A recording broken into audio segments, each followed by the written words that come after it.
सोहळ्याबद्दल साखरपुड्याची चर्चा जशी महिनाभर चालली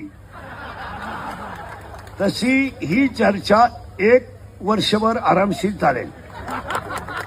आणि बऱ्याच लोकांची अशी शंका आहे की इंद्रिकर महाराजांनी मुलीचं लग्न का एवढं मोठं काय केलं।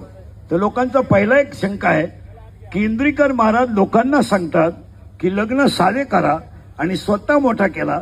त्याचं उत्तर असं आहे, ज्याची परिस्थिती आहे, ज्याला संतांनी दिलाय आणि ज्याच्यावर ज्ञानोबरायांची कृपा आहे त्याने जरूर करावं। पहिली शंका आहे।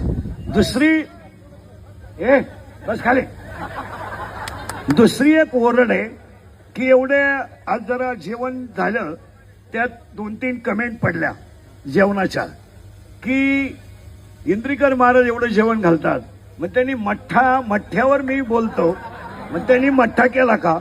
तर पहिला प्रश्न, तो मठ्ठा मी माझ्या सगळ्या कार्यक्रमातून वजा केला, म्हणजे त्याच्याबद्दल बोलायचं तुम्हाला राईट नाही। दुसरी गोष्ट, बऱ्याच लोकांनी गुलाबजामुनची चर्चा केली, तो लांब असावा। मी गुलाबजामू केलाच नाही, हा दुसरा मुद्दा केला।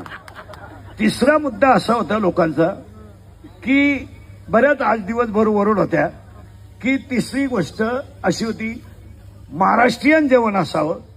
लोकांनी तसं काय केलं तर रात्री, सकाळी आणि आत्ता आपण जे जेवण केलंय, आम्ही शुद्ध सात्विक वारकरी माणसं आहोत, आम्ही महाराष्ट्रातली आहोत, छत्रपतींच्या रक्ताचे आहोत, आम्ही दुसरा पदार्थ खाऊ शकत नाही।